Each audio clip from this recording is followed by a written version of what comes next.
It's a long one, but I love that moment of my life so much.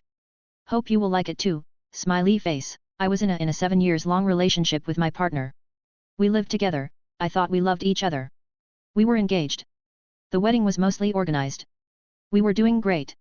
He brought me flowers, and we spent a lot of time together. So when his parents suggested that we move in with them to save some money before the wedding to buy our own apartment, I agreed. But I had a serious conversation with my beloved. I told him that for me, a very independent person, moving into his home, his family, with completely different traditions and values than those I was used to, was a big step. I asked him to consider if he was absolutely and completely sure of us and our relationship. Because if he has any doubts, I would rather stay on our own.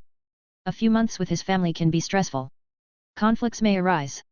And if something were to affect our relations, I would be left alone in his house with his family after every quarrel among us. And that would be really difficult for me.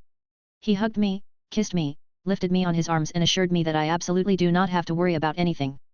Well, there would be no revenge story if everything turned out well. A few days after moving, my dear boy started disappearing for the whole nights. He claimed to be seeing his childhood friends, drinking beer and playing video games. He didn't answer his phone. He came home in the mornings. This has never happened before. And we started arguing. One time I left the house after such an argument and went to my beloved grandmother, to calm down and complain to someone close to me. After I got back, I sat down with him calmly and said that I didn't mind him seeing his buddies. That it was never a problem in our relationship. It always happened, he went out alone, or I went out alone. But we always had contact with each other.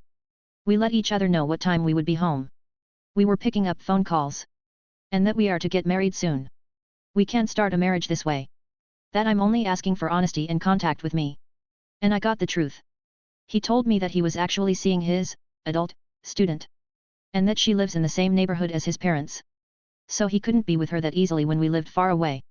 And that now that they've spent more time together, he knows that he wants to marry her. And I can pack my bags and move out. I ran out of breath. He just turned and walked away. He went to work, leaving me alone at his house, with this news. I realized he was manipulating me all the time. That for a long time he had no intention of continuing our relationship, but he did not want to move in with his parents alone, as an adult man. His parents probably wouldn't have agreed to that. So the whole situation was just to make it more comfortable for him to continue his affair and make sure without consequences. I packed up and ran away to my grandmother. I had no one else. I was devastated. I started going to therapy. I threw myself into my work in order not to think and not feel. It was a terrible time. But it was going to get worse. He paid off my share of costs for organizing the wedding, but he used it all. The space I chose, the band that was supposed to play for us, flowers, menu and a date. When I found out about it, I broke down again. Friends supported me as best as they could. My grandmother was surprisingly calm. And you must know that she is an incredibly tough woman. One of the first women in my country to hold a high and very masculine position. That woman has balls larger than 100 guys. And a sense of humor.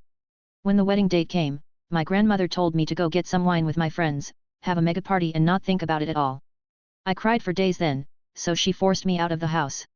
She forbade me to be alone. She said she had a doctor that day and couldn't be with me all the time. So I must go. Have fun. Soon, during the party, which I finally decided to go, I started getting some messages from mutual friends. Something was happening. And it had something to do with my grandmother. So I called her and asked, "What did you do?" And she replied with a smile that she went to the church where my ex was getting married. What? I shouted. Well, says Grandma, did you think that I would just let him go with it? I took a few deep breaths, silenced my friends, turned on the loudspeaker so that everyone could hear and said, "Tell me." Well. I went to church. After all, no one from his family knows me there, and the church is a public place. I sat down, the poor little old lady in the front row, and began to pray feverishly. No one in his family had the heart to throw me out of there. And he, as a groom, was getting ready elsewhere.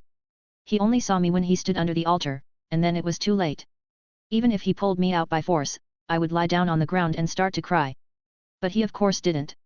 He knows me well and he knew what I am capable of. So, well, he was standing there, sweating more and more, and I was smiling at him widely. Up until the priest asked if anyone knew the reason why these two should not get married. Come on, don't tell me you stopped the wedding. I asked totally shocked. No. I didn't want to do this to this girl. I am always on the side of women. You know that. But it was enough that he didn't know that. So at this exact point of the ceremony, I moved slightly. As if I wanted to get up. And he almost so / himself. I thought he was going to pass out. He stuttered till the end of the ceremony and sweat was pouring down his forehead like crazy, because he didn't know what else I can come up with. He had barely stammered that he wanted to marry her. And, after the ceremony, I stuck my tongue out at him, smiled and left without any of the guests noticing anything. At this point me and my friends were rolling on the floor laughing. As soon as I could catch my breath, I asked, "But why did you do all this?" And she said, / because you will never have good memories of that day. So I wanted to leave him with the bitter taste and knowledge, that if you act like an a-hole you might have a suit full of so / out of your own guilt and fear. I call it justice. Oh, how I love my grandma.